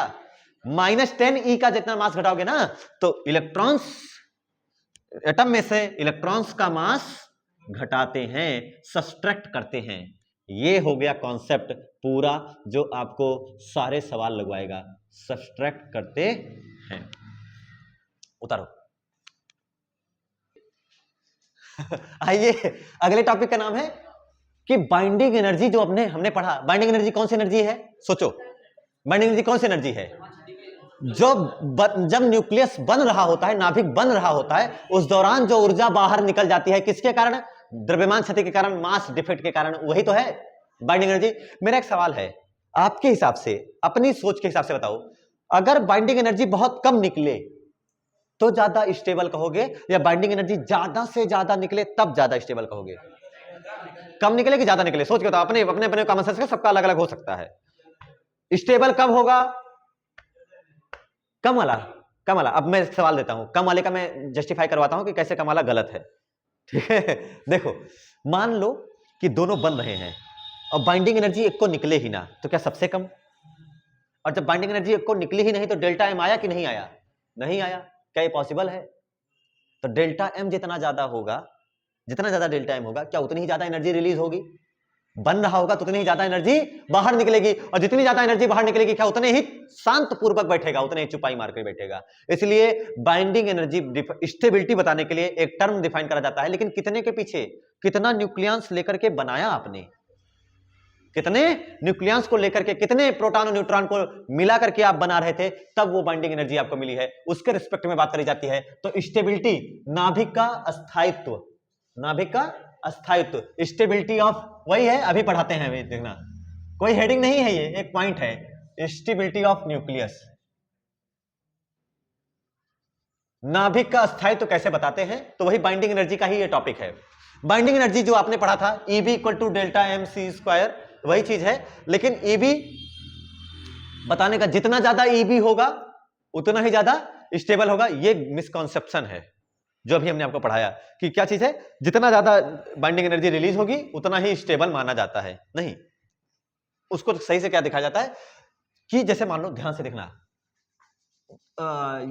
एक न्यूक्लियस बना, ठीक है, एक न्यूक्लियस बना, इसका इसमें कितने न्यूक्लियस हैं? 100 न्यूक्लियस हैं। कितने न्यूक्लियस हैं? 100। और 100 न्यूक्लियस हैं, इससे जो एनर्जी बाहर आई, एनर्जी ई बाइंडिंग जो इसकी बनी, वो आई 200 MeV। कितनी आई? 200 MeV। एक और न्यूक्लियस बनाया गया, एक और न्यूक्लियस बनाया गया जिसका न्यूक्लियस की संख्या है 200, 200 का है 50 कर दो, ठीक है, इसके न्यूक्लियस कितने हैं? 50। और 50 में इसने जो रिलीज करा वो लगभग 150 MeV लॉस करा। मेरा सवाल है, पहला ज्यादा आपको अच्छा, कौन ज्यादा स्टेबल मात बताओगे, पहला कि दूसरा? जिसके न्यूक्लियस 100 हैं और जिसके न्यूक्लियस 50 हैं, 50 न्यूक्लियस में 150 MeV बना दिया, 150 MeV लॉस किया, और ये 100 में कितना करा? 200। बताओ कौन ज्यादा स्टेबल है, पहला या दूसरा? पहला कि दूसरा? क्या ये 100 को इकट्ठा कर रहा है, और 100 के रेस्पेक्ट में सोचो, 100 को इकट्ठा किया, लेकिन क्या एनर्जी 200/100 क्या 2 ही दिया? और ये कितने को इकट्ठा किया? केवल 50 को, लेकिन 50 को इकट्ठा करने में कितना दे दिया? ये 3 दे दिया। मतलब क्या ये भले मास कम, भले कम बन है, लेकिन क्या मास डिफेक्ट ज्यादा करा रहा होगा, तभी तो एनर्जी ज्यादा आई कि नहीं आई। इसका मतलब है ये ज्यादा स्टेबल है। स्टेबिलिटी कैसे बताई जाती है? स्टेबिलिटी बताई जाती है केवल बाइंडिंग एनर्जी को देख करके? ना ना ना ना, किसके बेस पर? बाइंडिंग एनर्जी पर न्यूक्लियन के बेसिस पर, कि कितने न्यूक्लियन हैं, न्यूक्लियन की संख्या के आधार पे बाइंडिंग एनर्जी EB/A के आधार पे बताई जाता है। नाभिक का स्थायित्व जिसे बोला जाता है बंधन ऊर्जा प्रति न्यूक्लियन, इसके अंदर क्या बताया जाता है? बंधन ऊर्जा प्रति न्यूक्लियन। बाइंडिंग एनर्जी टॉपिक का नाम है, उसी के अंदर binding energy, binding energy per nucleon, per nucleon. गजब यार, बाइंडिंग एनर्जी पर न्यूक्लियन कैसे डिफाइन करा जाता है? तो बाइंडिंग एनर्जी पर न्यूक्लियन यानी बंधन ऊर्जा प्रति न्यूक्लियन बताने का तरीका है भाई, बंधन ऊर्जा बटे नंबर ऑफ न्यूक्लियस। नाम ही वाकई है। डेफिनेशन कोई पूछे तो हेडिंग ही डेफिनेशन है। हाँ, क्या लिख दोगे? The binding energy per nucleon is called binding energy per nucleon. पहली ऐसी डेफिनेशन है जिसको बताने की जरूरत नहीं है, खुद ही देख लो। यानी सिंबल, लेकिन सिंबल बदलेगा, इसका सिंबल बदलेगा, तो इसका जो सिंबल लिखा जाता है प्रतीक, वो आपका लिखा जाएगा बेटा EB, नहीं न्यूक्लियन भी है ना, तो EBN लिखा जाता है। अब लिखा गया EBN बराबर EB/A, ये हो गया बंधन ऊर्जा प्रति न्यूक्लियन के नाम से जाना जाता है। मात्रक वही रहेगा MeV। EB का MeV पढ़ देना, 931 MeV, तो MeV आएगा क्योंकि एक नंबर ऑफ न्यूक्लियंस है, न्यूक्लियंसों की संख्या। और आपके सामने पता है व्हिच इज मोर स्टेबल, एक या दूसरा? दूसरा ज्यादा स्टेबल है। क्यों? क्योंकि सर EB/A का रेशियो इसमें 2 आ रहा है। इसको देख के ना मार देना कि सर दमदार है, दमदार। अभी अगर मैं ये कर देता ना, केवल 5 न्यूक्लियंस हैं, सॉरी E का 50 रखो, केवल 10 न्यूक्लियंस हैं और इतना लॉस किया, अब कौन ज्यादा स्टेबल हो जाएगा? क्या इसका 20 आ जाएगा? और 20 आ जाएगा तो ये बताओ, सोचो केवल 10 न्यूक्लियंस इकट्ठा किया इसने, केवल 10 न्यूक्लियंस, और सोचो कितनी ज्यादा एनर्जी दे दिया, 200 MeV। इसका मतलब ज्यादा डेल्टा एम आया होगा, नहीं आया होगा? तो डेल्टा एम ज्यादा तो EB भी ज्यादा, और EB ज्यादा, EB अपॉन A ज्यादा। EB ज्यादा मत देखना, EB अपॉन A देखना, ज्यादा या कम। अगर EB अपॉन A, जिसे EBN कहते हैं, क्या कहते हैं? EBN कहते हैं। अगर EBN खूब ज्यादा, तो वही ज्यादा स्टेबल माना जाता है, क्योंकि जितना ज्यादा एनर्जी रिलीज किया रहेगा उतना ही चुप पे बैठा रहेगा।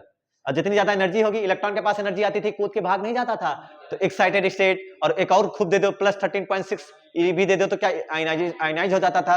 तो खुद ही सोचने वाली बात है भाई, एनर्जी कम स्टेबल, एनर्जी ज्यादा अनस्टेबल, है कि नहीं है? गैसेस के मॉलिक्यूल में एनर्जी ज्यादा होती है या कम होती है in comparison to solid? Gases के मॉलिक्यूल में एनर्जी तुम ही लोगों ने बता रहे ज्यादा होती है। एनर्जी ज्यादा तो कूदेगा, नहीं है तो क्या देखो शांत बैठा है, नहीं बैठा, देखो नहीं तो मारकर हवा में से उड़ जाता। तो ये हो गया।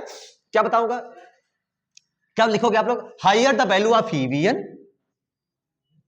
हाई EBN बंधन ऊर्जा प्रति न्यूक्लियन का मान जितना अधिक होता है, नाभिक का स्थायित्व उतना ही अधिक होता है, उतना ही ज्यादा होता है। हायर द वैल्यू ऑफ, मैं सीधे लिखता हूं ना, चलो ऐसे लिख देता हूं, वैल्यू ऑफ EBN का मान जितना अधिक होता है, न्यूक्लियस गेट्स मोर स्टेबल, है ना? Stability of nucleus also greater, है ना? लिख देता हूं, ज्यादा ही होती है।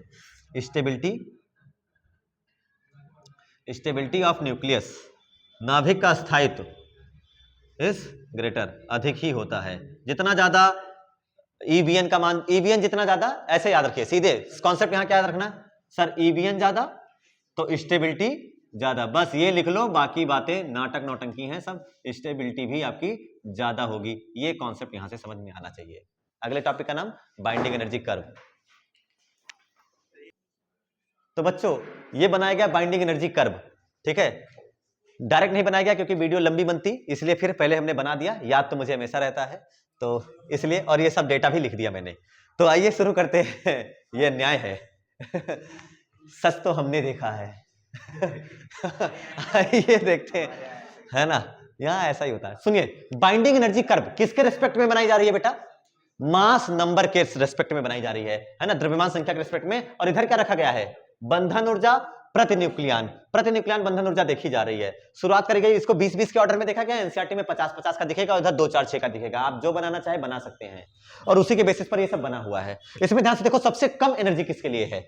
हाइड्रोजन के लिए। हाइड्रोजन 2 1s2 के लिए है, ये 1s1 के लिए नहीं, 1s2 के लिए है, जो कि लगभग 1.1 MeV रहती है। देखो 1 से थोड़ा सा ऊपर है, 1.1 MeV। H2 लिख देता हूं, नहीं तो तुम 1s1 याद रखोगे। तो ये हो गया 1.1 MeV। उसके बाद ये सारी चीजें हैं। उसके बाद कौन है? 20 के अंदर में ही, देखो एटॉमिक मास नंबर 20 के अंदर में ही कौन मिल गया? हीलियम। तो जैसे A का मान बढ़ा, पहली बात बाइंडिंग एनर्जी कर्व देखने के बाद क्या सब पॉजिटिव में बना हुआ है? सबकी बाइंडिंग एनर्जी पॉजिटिव है कि किसी की नेगेटिव भी है? सबके पॉजिटिव है। वहां से आपने क्या कहा? अगर पॉजिटिव है तो मतलब बंधन ऊर्जा हमें मिलेगी ही मिलेगी, यानी जो अंदर न्यूक्लियर नाभिक बल लगाएगा उन सबको पकड़ने के लिए, उनको पकड़ के रख पाने की क्षमता होगी, रोक पाने की क्षमता होगी, अट्रैक्ट करके रख पाएगा। इसलिए कहा गया कि न्यूक्लियर फोर्स कैसा है? अट्रैक्टिव है। दूसरा, शुरू में A का मान बढ़ने पर, जैसे A बढ़ रहा है, ध्यान से देखो, क्या ये बहुत तेजी से बढ़ रहा है? तो EBN तेजी से बढ़ता है। शुरू में A का मान बढ़ने पर EBN का मान तेजी से बढ़ता है, और आयरन पर जाकर 58 पर, फिलहाल निकिल वाला हटा दिया गया है ना? आप लोगों के कहने पर मैंने नहीं सिलेक्ट करा। आयरन पे जाकर के कितना हो गया? मैक्सिमम हो गया। और कितनी हुई उसकी ई बाइंडिंग एनर्जी? 8.8 MeV। समझ में आया ना? 8.8 MeV हो जाती है। और इसके बाद A का मान बढ़ने पर, इसके बाद A का मान, EBN तेजी से नहीं घटता, देखो धीरे धीरे घट रहा है। लेकिन शुरू में छोटे वाले के लिए क्या बहुत तेजी से बढ़ रहा है? नहीं बढ़ा। देखो सीधे 1.1 से उठ करके सीधे क्या 7 MeV पर पहुंच गया। ये कॉन्सेप्ट यही तो बता रहा है कि शुरू में A का मान बढ़ने पर EBN का मान तेजी से बढ़ता है, आयरन पे जाके मैक्सिमम हुआ, और उसके जिसके लिए EBN लगभग कितना है? 8.8। उसके बाद आगे जाने पर A का मान बढ़ाइए, EBN का मान धीरे धीरे घट रहा है। अब बात आई तीसरा पॉइंट इसको लेकर के कि देखो ध्यान से, 30 से 150 170 वाले, 30 से 100 यानी 20 से ज्यादा और 180 से कम वाले में अगर आप ध्यान से देखिए तो 20 से ज्यादा इधर वाले, है ना? 30 इधर ही पड़ेगा ना, 30 से ज्यादा वाले, और 170 वाले, 180 से कम मतलब 170 वाले, उन सब के लिए even lies between 8 MeV to 8.8 MeV। उन सब के लिए ध्यान से देखिए, यहां से ये हो गया 30, ये क्या हो जाएगा आपका, अरे देखो यार, ये क्या हो जाएगा 30, 30 से 180 वाले, 180 से कम वाले 170 वाला यहां पड़ेगा। ये देखो ये सब किसके बीच में लाई कर रहा है, 8 से 8.8 के बीच में ही लाई करती है, उसी बीच में रहता है। तो आप लोग अगर इसके लिए चाहो, अगर मान लो इन सब के बीच में कोई आ गया ना जिसका एटॉमिक नंबर कितना हो, याद रखना ये डेटा जो मैंने यहां लिखा है, 20 से ज्यादा और 180 से कम अगर किसी का एटॉमिक मास नंबर है तो एमसीक्यू का क्वेश्चन हो सकता है, इनके लिए बाइंडिंग एनर्जी पर न्यूक्लियन का क्रम क्या होता है, की वैल्यू क्या हो सकती है, निम्नलिखित में से क्या नहीं हो सकती, क्या हो सकती है। तो क्या हो सकती है 8 से 8.8 वाली, क्या नहीं हो सकती है, अगर 6, 7, 1, 2, 3 ऐसा दिया है तो वही रिजेक्ट कर देना है। समझ में आया, नहीं समझ में आया। और सबसे ज्यादा फ्लैट मैक्सिमम कहां मिल रहा है, सबसे ज्यादा मैक्सिमम वाले कहां मिल रहे हैं, तो हमें फ्लैट मैक्सिमम क्या 50 से 80 के बीच में मिल रहा है फ्लैट मैक्सिमम। क्या इसी में हमारा निकल 60, 62 आएगा, इसी में हमारा आयरन 56, 58 आएगा, और सबसे मैक्सिमम मिलता है तो फ्लैट मैक्सिमम मिलता है 50 से 58 के बीच में। समझ में आई ना। अब इसके बेसिस पर आपको क्वेश्चन आता है कि मुझे फिजन और फ्यूजन समझाइए, इसके बेसिस पर क्या समझाइए, फिजन और फ्यूजन। अब ध्यान से देखो सबसे ज्यादा स्टेबिलिटी कहां है, बेटा देख के बताओ, अरे तुम लोग देख नहीं पा रहे, सबसे ज्यादा स्टेबिलिटी कहां है, हाँ या इधर देखो, सबसे ज्यादा स्टेबिलिटी 30 से 170 वाला एनसीईआरटी वाला है ना, सबसे ज्यादा स्टेबिलिटी यहां है। तो जो ये दूर वाले हैं ये स्टेबल है कि अनस्टेबल, ये इनकी स्टेबिलिटी कम है नहीं कम है इन कंपैरिजन टू दीज। तो ये क्या करते हैं रियल लाइफ में, क्या करते हैं, अपने आप को तोड़ते हैं, अपने आप को घटाते हैं, और घटा करके किधर शिफ्ट होते हैं, इधर, ताकि वो स्टेबल हो जाएं, ताकि वो क्या हो जाएं, स्टेबल हो जाएं। अच्छा ये वाले ज्यादा स्टेबल हैं इसकी तुलना में कि कम, ये वाले इसकी कंपैरिजन में कम, तो ये वाले टूट के इधर पहुंचेंगे या जुड़ करके इधर पहुंचेंगे, जुड़ करके। तो जो लाइट न्यूक्लियस हैं, लाइट न्यूक्लियाई हैं, छोटे छोटे हल्के एटम्स जो हैं, वो सब मिल करके बड़ा न्यूक्लियस बनाते हैं, जिसका मास नंबर ज्यादा होता है, नंबर ऑफ न्यूक्लियंस बढ़ जाता है, और जिसका मास नंबर ज्यादा हो जाता है फिर उनके ईवीएन की वैल्यू भी वो अपने आप को इधर शिफ्ट कर ले जाते हैं और उनकी स्टेबिलिटी बढ़ जाती है। तो प्रैक्टिकल लाइफ में, रियल लाइफ में क्या होता है, टू गेट स्टेबल, अस्थायित्व पाने, दो लोग हैं भाई, कम स्टेबल में कितने लोग हैं, दो लोग, एक कम ए मिनिमम वाले, ए लेस वाले, और एक ग्रेटर वाले, है कि नहीं है, दो। और क्या दोनों अनस्टेबल हैं, दोनों, इधर वाले भी अनस्टेबल, इधर वाले भी अनस्टेबल, इधर वाले हल्के हैं नीचे हैं, इधर वाला भारी है तो ऊपर है, लेकिन दोनों क्या चाहते हैं, स्टेबिलिटी। तो इधर वाला टूटेगा तो इधर शिफ्ट होगा, इधर वाला जुड़ेगा तो इधर शिफ्ट होगा, क्या बीच में आ जाएगा। तो इसके क्या लिखोगे आप लोग, इधर वाले 40 से कम वाले, 40 से या फिर 30 से कम वाले, ए लेस देन 30 क्या करते हैं, एक दूसरे को मिलते हैं, और मिलने के बाद कंबाइंड होते हैं, कंबाइंड होने के बाद हैवी न्यूक्लियस बनाते हैं, है ना, heavy of greater atomic mass number, और ग्रेटर एटॉमिक मास नंबर बनाते हैं, जिसकी वजह से वो इधर आते हैं और वो फिक्स मतलब स्टेबिलिटी बढ़ जाती है। ए लेस देन 30 वाले क्या होते हैं बेटा, ये कंबाइन होते हैं, मिक्स होते हैं, है ना, और फॉर्म क्या करते हैं, हैवी न्यूक्लियस। कैसा nucleus, heavy nucleus, heavy nucleus, भारी न्यूक्लियस बनाते हैं of large A, of greater A, greater A, और ग्रेटर ए मतलब ज्यादा एटॉमिक मास नंबर का बनाते हैं, और अपने आप को क्या बना कर लेते हैं, अस्थायित्व, स्टेबल कर लेते हैं, एंड गेट स्टेबल, और अस्थायित्व हो जाते हैं। इसे कहा जाता है न्यूक्लियर फ्यूजन। मिल करके ज्यादा बनाओ और एनर्जी लॉस कर दो ज्यादा से ज्यादा, उसे कहा जाता है नाभिकीय संलयन। यही आता है बंधन ऊर्जा वक्र के आधार पे नाभिकीय विखंडन और नाभिकीय संलयन समझाइए। तुम्हारे यहां भी क्वेश्चन आता है बेटा यूपी बोर्ड का, ठीक है, वहां भी ये क्वेश्चन आता है कि इसके बेसिस पर बताओ। तो तुम ये डायग्राम बना देना और ये डेटा याद रख के जाना, है ना। 30 से जो छोटा मास नंबर है वो सब क्या होते हैं, कंबाइंड होते हैं। कंबाइंड होने के बाद क्या करते हैं, हैवी न्यूक्लियस बनाते हैं, जिनके लिए ए की वैल्यू ज्यादा होती है, और ज्यादा होती है तो वो स्टेबिलिटी को पा जाते हैं। अब स्टेबिलिटी को पा जाएंगे तो इस प्रोसेस का नाम क्या है, न्यूक्लियर फ्यूजन, नाभिकीय संलयन के नाम से जाना जाता है। तो वो वाले क्या करेंगे, वो किससे, वो तो जोड़ेंगे तो और आगे भाग जाएंगे ना, तो इसका मतलब वो टूटेंगे, वो वाले जो टूटेंगे तो ए ग्रेटर देन 170 180 ये सब जो है ना, ए ग्रेटर देन 170 180 ये सब जो है, ये सब क्या करेंगे बेटा, टूट करके हल्के न्यूक्लियस में ट्रांसफॉर्म होते हैं, और हल्के न्यूक्लियस में ट्रांसफॉर्म होते हैं तब ये स्टेबल हो जाते हैं, और इसे कहा जाता है नाभिकीय विखंडन, न्यूक्लियर फ्यूजन के नाम से इसे, सॉरी फिजन के नाम से जाना जाता है। तो दो चीजें हो गई इसके बेसिस पर, यानी अगर मैं आपको दिखाऊं, ध्यान से देखो, ये छोटे प्लस ये छोटे मिलकर के क्या हो गया, एक बड़े, तो ये यहां शिफ्ट हो गए, यहां शिफ्ट हो गए। ये क्या है आपका, फिजन या फ्यूजन।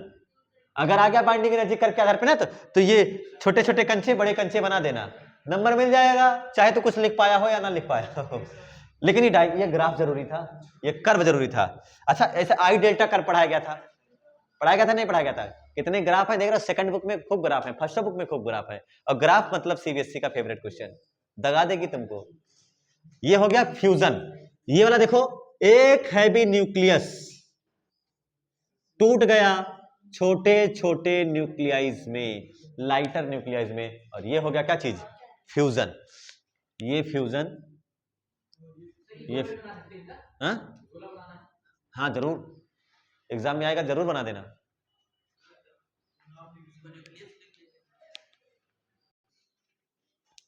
आज के लिए इतना ही, नोट्स बनाते रहिए, रिवीजन करते रहिए, धन्यवाद। ठीक है, खूब मन लगा के पढ़ो।